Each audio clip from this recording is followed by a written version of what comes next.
Welcome to Eat, Sleep, Wine, Repeat, a podcast for all you wine lovers who, if you're like me, just cannot get enough of the good stuff. I'm Yanina Dore, your host, brand ambassador, wine educator, and sommelier. So stick with me as we dive deeper into this ever-evolving, wonderful world of wine. And wherever you are listening to this, cheers to you. Happy New Year and welcome back to the first episode of 2024. I hope you're all feeling positive, inspired, ready to take on this year and to continue building your empires and experiencing all that this life has to offer. Now, obviously, this is the time of year where everybody is setting New Year's resolutions and planning changes. I am sure many of you are still in the New Year, New Me phase. Of course, it's that great time to start forming good habits, especially when it comes to eating healthier. But of course, let's face it, the idea of healthy eating sometimes just seems a little bit boring, and especially if you're trying to cut down on perhaps red meats and all the yummy sweet sauces that coat your meat, it can be a little bit tricky to think about what wine is going to go well with these dishes. Because let's face it, hamburger and chips, grab your Cabernet Sauvignon, your Merlot, your Malbec, Shiraz, Zinfandel, all of these lovely, juicy, fruited wines are always going to be delicious. But the good news is I have put together 10 different dishes and I've paired them with a selection of wines. But not just that, I'm also going to explain to you why these combinations work. And at the end of each dish, I'll give you a specific wine that I've tried last year and loved and can highly recommend. But before we get to that, I'm aware that many of you may well be doing dry January. And so I would like to introduce you to a sparkling wine alternative that you might be interested in. And as always, may I give a huge shout out to the sponsor of this podcast, Wickham Wines. Those of you in the UK who want to use my code EATSLEEP10 on your first order, you will get 10% off. And I promise you will not be disappointed. The choices there are fabulous. Right, pour yourself that glass of wine. Here is to a year filled with sips and the joy of discovering new treasures in every bottle.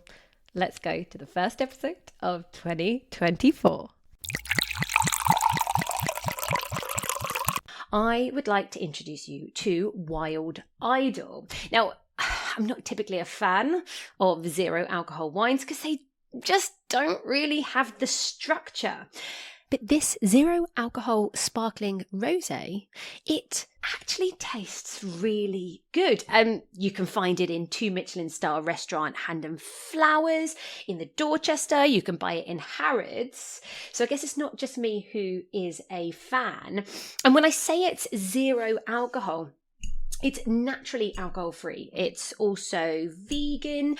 So with these guys, it took them 2 years or so to find the right grapes, the right technology to create this product, and then also those perfect other little ingredients to make this sparkling taste, well, like wine. So they're using Merlot, Müller-Thurgau and Dornfelder grapes from the southwest of Germany. They harvest the grapes, press them, then they chill them so that they don't ferment. And then it's about adding a little bit of filtered water so it balances the natural fruit sugars. And then they start building up that structure by using some rectified grape must, but also natural wine vinegar to give it that zing. Oh, anyway, this is a product that tastes really good. Also, they've joined the 1% for the planet. But go to wildidol.com and you can learn all about their sustainability credentials. But for now, I want to open this sparkling up. Comes in beautiful packaging. It's £35 a bottle. It's not the cheapest, but as I said, this actually tastes like a treat if you're staying away from alcohol. I've got their pink 2021 vintage. They also do a white version. And let's have a little try of this. Of course, I'm pouring this in a sparkling wine glass, one that's actually got a bit of a bowl, you know, a tulip shape. So like a really small white wine glass. That's how you're going to get the most flavor out of your wine. Right. You know what I love about this? Because of that wine vinegar zing straight away, I smell this kind of baked brioche and apricot marmalade note. There's this kind of toasted honey edge, something even a little bit nutty, and then like that bruised green apple. But it smells like quite an evolved sparkling wine.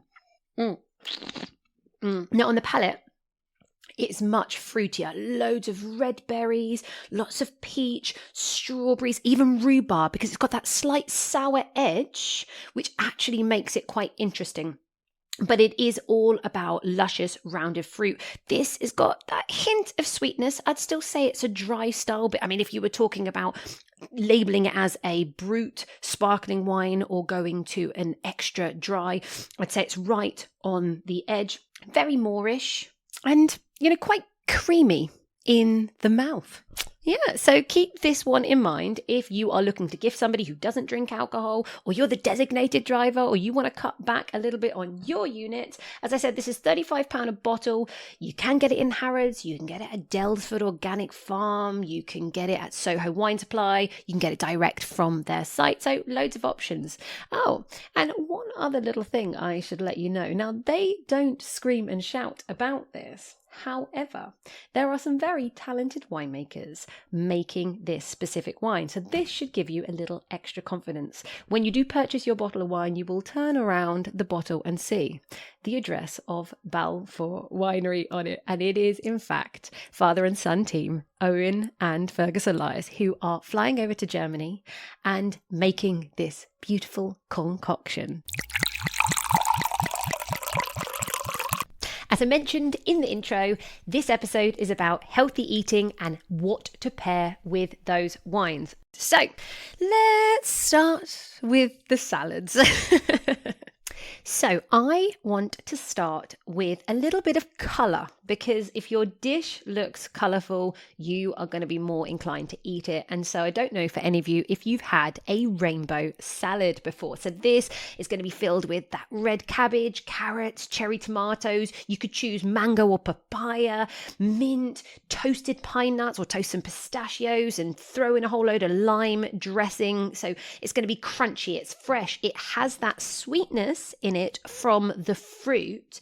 So I would go with any of those grape varieties that can have some aromatics. That would be your Pinot Gris, that would be your Riesling or your Viogniers, but I'm going to specifically focus on a Gewürztraminer in this instance because it has these intense floral aromatics that will really match with that vibrant intensity of flavors that you've put in the dish. The ginger notes of the wine, they're going to match with those kind of toasted nuts. And there's the rose and spice notes in Gewürztraminer. And so they're going to go nicely with the herbs that you throw in. And again, you might want to throw in rosemary, dried thyme, something a little bit extra to add to the dish. And if you are going crazy with the oil situation, then maybe a off-dry Riesling would be better because the acidity is higher than Gewürztraminer. But what I love about Gewürz in this dish is that there isn't proteins and lots of fats in there like other dishes. So I don't feel it's screaming out for the highest acidic wine possible. So if you like the idea of something really aromatic, check out a very super exotic Gewürztraminer from Rolly Gassman, and this is around £25 a bottle. They are based in the Alsace region in the northeastern part of France, and actually all of their wines are phenomenal. Their Riesling, their Pinot Blancs, so do check them out. Now, for a second salad, I'm thinking good fats and a little bit of protein and fibre. So how about an avocado and black bean salad? Now, this is the time to think about textures and flavours. So you've got that combination of a creamy avocado. The black beans are going to give you a slight earthiness. And then you're most likely going to put a very citrusy dressing over the top. So you're going to want a wine that complements and enhances these elements. So you could go very classic and go with a Sauvignon Blanc with its vibrant acidity. So it's going to match the freshness of the dish. It's got that herbaceous character that's going to go with the earthiness of the beans, the citrus notes that will will match the dressing. But I also like the idea of a Pinot Gris. Now, I'm talking about the richer style with a little bit more texture, slightly less acidity, rather than the typical Pinot Grigio that comes out of Veneto in Italy, which is light, very citrusy, and has high acidity. Now, that's still not going to be a bad match at all anyway, because of the freshness of the avocado. But avocado is creamy. So if I choose the slightly rounder Pinot Gris, the mouthfeel will match really well. And if I choose a Pinot Gris that has a hint of sweetness, this can actually really complement the earthy black beans by actually creating a contrast pairing. So complement pairings can often be much easier. It's very much like for like. So for instance, if you have a creamy pasta dish, maybe you want a creamy Chardonnay with some oak. If you are grilling some meat on the barbecue and it's getting that char around it, maybe you want a smoky Shiraz. Or perhaps if you are squeezing lemon over your fish, then a white wine that's got lots of citrusy notes will blend perfectly together. However, when we are talking about contrast pairings, think about an example of that creamy pasta dish. Maybe you want a crisp and acidic white wine to cut through.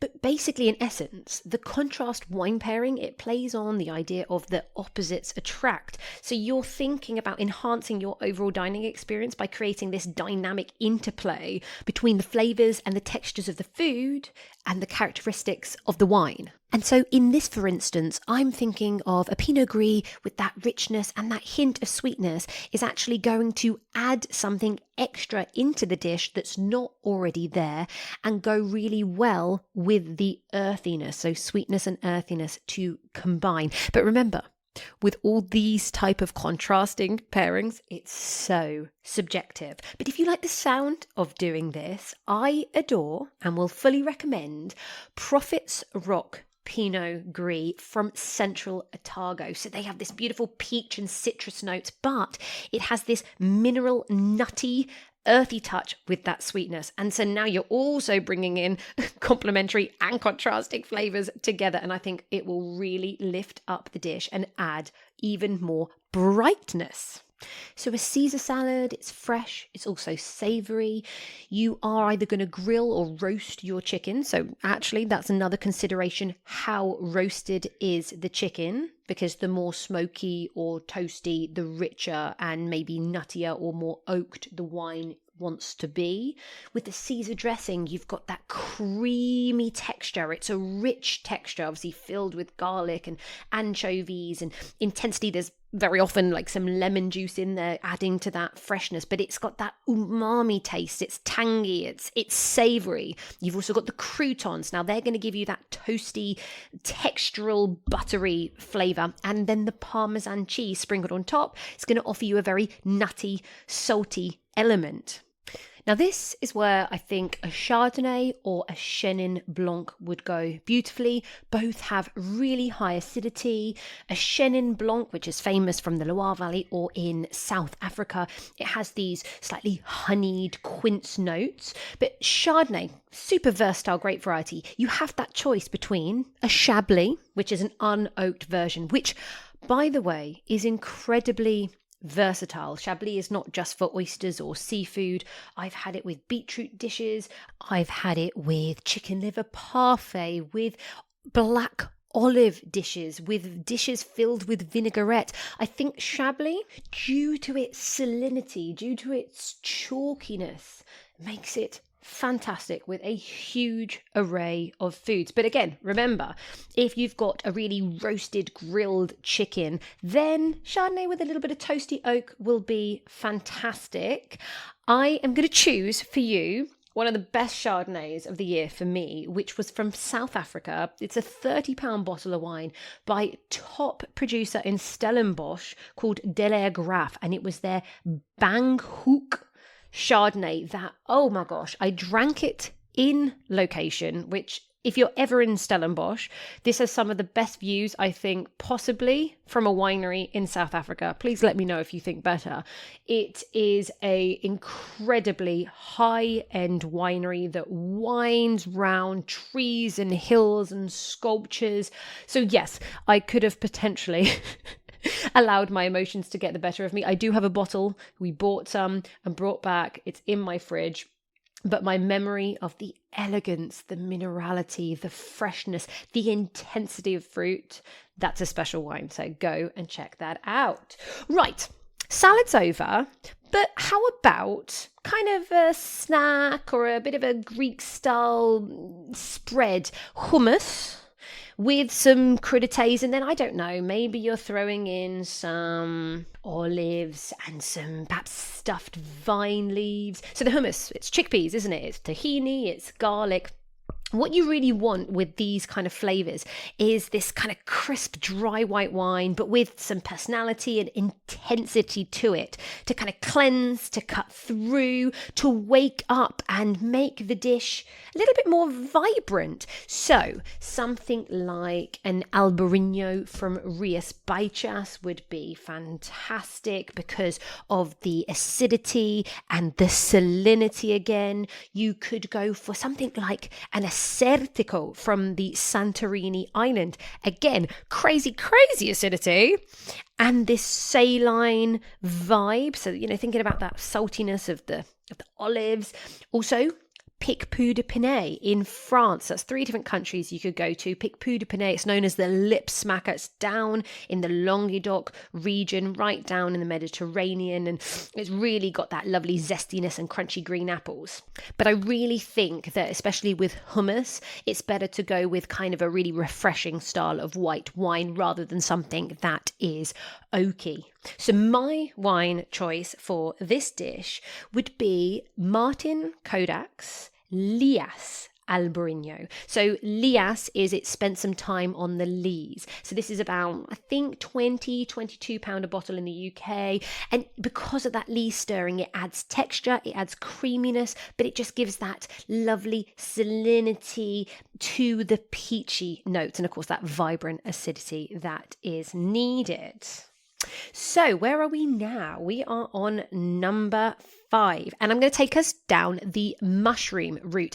I've gone with the fleshiest, meatiest mushroom. That's a grilled portobello mushroom, and actually you can have fun depending on different mushrooms that you choose. You actually can then start looking at different wines, but for this I'm going to go grilled portobello mushroom, the caps, with quinoa and spinach. How healthy does that sound? Loads of antioxidants. You've got your fiber. It's totally nutrient rich. In fact, mushrooms are one of my favorite things for this year in general. Check out lion's mane. Check out shiitake mushrooms. Check out reishi. Anyway, this is a whole other podcast for maybe 2024, one of my New Year's resolutions, I'll start a mushroom podcast. Anyway, getting back to these mushrooms with their earthy tones, and as I said, that more beefier kind of wine, we can start thinking about some red wines finally. And so a juicy Super Tuscan is really what's in my mind around here, especially when you have got the Bordeaux varieties, which are a little bit more plush, blended with some Sangiovese, which is obviously the main grape variety of Tuscany. And the Sangiovese is going to give you that more earthy, smoky, herby vibes. But if you want something a little less full-bodied, you could go with Pinot Noir. Pinot Noir is great with all mushrooms, with its slightly earthy mushroom tones to the wine. And then, of course, you have Syrah, but I would go a Syrah from the Northern Rhone, or a style that is leaner, meatier, and more of that kind of cracked pepper style, rather than Shiraz in the New World that is bigger and bolder. So for this dish, quinoa, it's a little bit nutty, isn't it? But it's not offensive. It's kind of neutral. Spinach, you have a little bit of a green note. So Oh my gosh, I always adore the wine Rocca di Frasinello. And now, this is a £40 wine. Save this for a special occasion. This is a Super Tuscan. It's co-owned by Castellari di Castellina in Tuscany, but with Bordeaux's domain Baron de Rothschild. So that gives you an idea. This is a Sangiovese blend with Merlot and Cabernet. The good news is, equally, not as powerful, but still delicious, they have a second brother, a younger wine called Succheri di Frasinello, which is about £25, and it's a little bit more medium-bodied than full, but with all those herbs and licorice and earthy red cherries. So for dish number 6, how about a stir fry with loads of vegetables, of course, some oyster sauce, soy sauce, and then some sort of lean protein like tofu, prawns, or chicken. Now, always you need to think about in a dish, what is the boldest flavour? And in this case, it's the soy sauce with the salty, savoury, umami vibes. So with anything salty, you want a wine with high acidity. If you do want to go with the red wine, you need to keep in mind that wines can seem more sour and tannic with salty flavours. So stick with something that is juicy and fruity. So a great option would be Beaujolais. So that's the Gamay grape growing in just below the Burgundy region in France. But you could also go with Sanso, which is a beautiful, pretty, perfumed red grape variety with lovely red fruits. My choice here, though, is to go with a traditional method sparkling wine, because that high acidity is going to cut through the food. And actually, I would be inclined to pick a cava. Now, although cava is made in the same way as champagne, so the traditional method, which means you are going to have that lovely kind of creamy, toasty nature, the grapes in cava are actually different. So Macabeo, that's known as Viura in the Rioja region, by the way, you have Parellada, and then especially the third grape, Charrello, which can give an earthy note. Now, I think maybe some of you in the past may have heard of, cava has this rubber nature. Well, it shouldn't do, but in the very best examples, there is this slightly waxy, nutty, earthy edge. And so you have this savoury minerality along with all that mouth-watering acidity to balance the salt. And this is also why wines like this go so well with French fries. So here is my choice. Check out a bottle of Segura Viudas Brut Reserva, aged 15 months in the bottle, and you've got those 3 main cava varieties. Cava is always great value. I mean, this bottle is about £12, but you can also check out their Geridad, which is about £20. Comes, oh my God, it's a great gift. Like, huge bottle with like metal around the base. There's like the logo is metal as well. So yeah, Google that and see what you think. Now, option number 7. I'm going down the sweet potato route. So how about mixing some sweet potatoes with lentils and making a stew? So we're obviously going to throw in loads of herbs and spices like coriander and garlic and paprika. So we're going to need a wine that has some sweetness to match with the sweet potato. And then it's more important to focus on the herbs and the spices rather than the lentils, because, I mean, depending on what lentil you choose, they tend to be kind of mild, but then maybe they're a bit more earthy or they're a little sweeter. So I would go with a heady Viognier. So this is a grape variety famous in the Condrieu region in the northern Rhone in France. But now this grape variety is just doing great things around the world, especially though in Australia. That's where you want to look for some value. So with Viognier, you've got all these apricots, you've got jasmine notes, you've got that fruit sweetness. But Viognier is a dry wine. But then it's also got these floral vibes, and that's going to echo the flavours of the dish. So it tends to be a higher alcohol wine, and so it feels quite rounded in the palate. So it's going to pair really well with the texture of the sweet potatoes. Or option 2, I would go with a rosé. Now, realistically, actually, if in doubt, you can pair rosé with pretty much all of these dishes. Literally, do not underestimate rosé. It's not just a poolside wine, but actually a seriously gastronomic option, as is sparkling wine, by the way. And in this case, I want to take us to a rosé with a touch of sweetness. So I am looking to the Loire Valley in northern France, but do not choose a rosé de Loire. This is dry. We want an off-dry to medium style. So go with either a rosé d'Anjou or a Cabernet d'Anjou. Now, think of the Rosé d'Anjou being the more kind of juicy, quaffable option, and typically the Cabernet d'Anjou as the more serious choice, and it will also be made from either Cabernet Sauvignon or Cabernet Franc or both. But recently, I had a bottle of, again, I apologize for my pronunciation, but this is why there are show notes and you can check out everything to see how everything is spelt.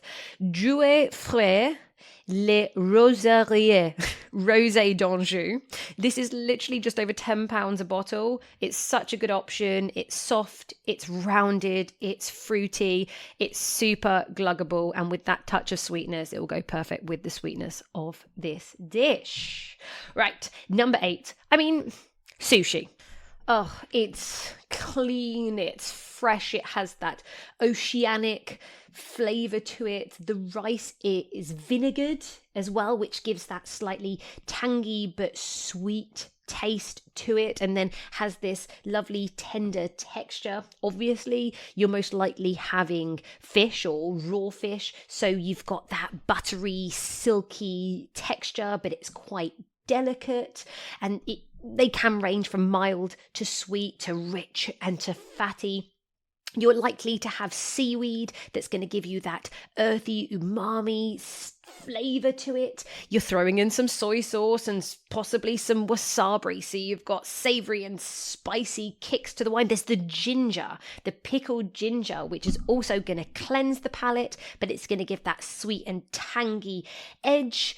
So we need a wine that is going to cleanse through all that raw fish, but stands up to all that spice and sauce and savory flavor. So I am going Riesling. Sorry, I'm not even going to give you a second option. I just love Riesling with, actually, to be honest, anything Asian. And I know that's a cop-out, but Riesling is such a versatile wine. It's such an aromatic wine. It has beautiful acidity that is going to just cut through all that fattiness of the fish, whether you're having sashimi or others. It has all these limey, floral, intense aromatics that will match with all your ginger and your spices. And of course, the spicier you like your dish, the more wasabi you want to throw in. I then would go a sweeter version of Riesling. But again, Riesling, as it gets older, it's kind of gets oilier and petrol-y and honeyed, and that also works. Big fan of Riesling. So I'm going to recommend actually probably the best value wine now that I'm mentioning on this podcast, which is Dr. L. Grey Slate Riesling. This is a Dr. Lucen wine, anything made by Dr. Lucen. His Rieslings from the Mosel in Germany. He is so famous for his wines. He's also done a collaboration in Washington with Chateau Saint Michel. So Riesling and Dr. Lucen is a huge tick, and this bottle is like $9.99, and I absolutely love this wine even at this price point, and obviously the more you spend, even better it gets. So yes, go Riesling and check out Dr. Lucen if you haven't already. So for dish number 9, I was thinking about aubergine, and I just love that like slight bitter note, and in my opinion it's always best when it is grilled, so that kind of smoky herbaceous nature that comes out even more. So how about baba gounache? Now, I love baba gounache. I always pair it with something like a tabbouleh salad. So now that all that parsley, super fresh herbs. And again, if I'm feeling frisky, maybe I might do some halloumi. And again, that's grilled. So you're thinking about these slightly bitter, earthy notes. Pinot Noir could go really nicely with the baba gounache, and of course the grilled nature of the halloumi. However, I want to go with Carmenere. Now, Carmenere, again, can have this slight bitter edge, so that pairs well really nicely together. But it also can have this slightly tart sweetness in the fruit. And so that's how it kind of creates that, I don't know, bittersweet edge. It often has a herbaceous note. Remember, it's part of the family, the Cabernet family, so it very often has some kind of green notes in there. And actually, Carmenere is just really good with smoked grilled foods. So, keeping that in mind, the one thing you do need to choose is a Carmenere that is not full-bodied, big, thrown in oak. That would probably overpower it. But Chile is the home for Carmenere now. That is their unique selling point almost, and they've really been working on this great variety and are now planting it in so many different areas, and high altitude is where Carmenere is giving the most beautiful expression. Not necessarily the best, but this very elegant style. And so I am choosing a Ventisquero Obliqua. And the Obliqua is 100% Carmenere. It's about £40 a bottle, but it's from a Palta, which is like effectively the best cru. It's not an official cru, but it is this beautiful horseshoe-shaped valley with steeper hills and options of altitude with poor soils and great diurnal range. I always love wines from a Palta. And in this example, you get a Carmenere of finesse. You get these slightly meaty, gamey notes mixing with lovely fresh red cherries and like this hint of espresso coffee and these chalky tannins with just that slight hint of bitterness on the finish. Absolutely gorgeous acidity and a really fine structure. So I think that is a really nice option. And then we get to number 10, and I have decided to go with a roasted garlic and herb cauliflower steak, because they're all the trend now when people are not having actual meat. And so with cauliflower, you think about that crunchy, crumbly texture, but it's typically a bit more of a neutral flavour. But if you are roasting the cauliflower, it is going to give you a nuttiness. And so I'm thinking now of white wines that have this kind of beautiful texture and rounded mouthfeel. So how about a Rhone Valley blend? Now, a typical Rhone Valley blend, or at least a very famous one to look out for, would be a Marsanne Roussanne blend. So Marsanne, it gives you all this kind of body. It gives a very waxy kind of texture, so, rounder mouthfeel. But it doesn't tend to have so much aromatics, which is why it is blended with Roussanne, which then doesn't really have so much texture, but lots of freshness, and then is filled with this kind of herbal tones, and you can get some honey and peachy notes and a lot more of the aromatics. So that's a great wine to try. In fact, I just love that blend. I think it's really versatile actually with a lot of food in general. If you went for a younger Marsanne Roussanne blend, you would get more of the citrus notes. But actually, again, if you could find something that's a little bit older, then it tends to get more nutty. So that will make it even better with this roasted cauliflower steak. Another variety that I thought of is Arnese, which is a white grape variety from the Piemonte region. Gosh, I found because cauliflower is neutral-ish, I was thinking about wines with texture, and my gosh, the list is huge and actually really fun to think about. So Arnese, it's textural, obviously, but there's this real nuttiness to Arnese. Think about almonds, but it's still very, very fresh, and there's these lovely kind of pear notes. So, but with this kind of restraint and elegance, I really adore Arnese. But I'm going to finish off with Semillon.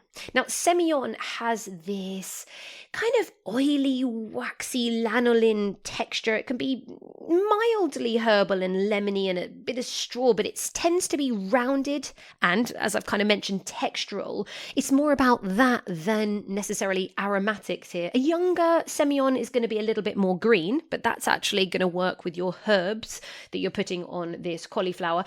But as it gets older, it gets more honeyed. And that is actually going to work beautifully if you can find an older version. Now, I'm going to take us to the Hunter Valley in Australia.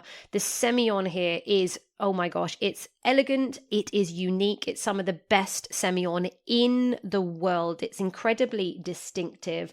It's also low alcohol, which is always quite nice. You can drink a little bit more, very refreshing. You get zesty examples, incredible acidity, and this lovely, richy, waxy edge, especially as it ages. Tyrrell's, the winery, are the champions, the leaders, the people that have really focused on Semillon. You can get a single vineyard HVD Semillon for about £20. And my God, every time I taste it, I just need to stop. It's really great value for its price point. So I hope that episode has inspired you to come up with some interesting, healthy, clean eating dishes and still treat yourself to some delicious wines with them.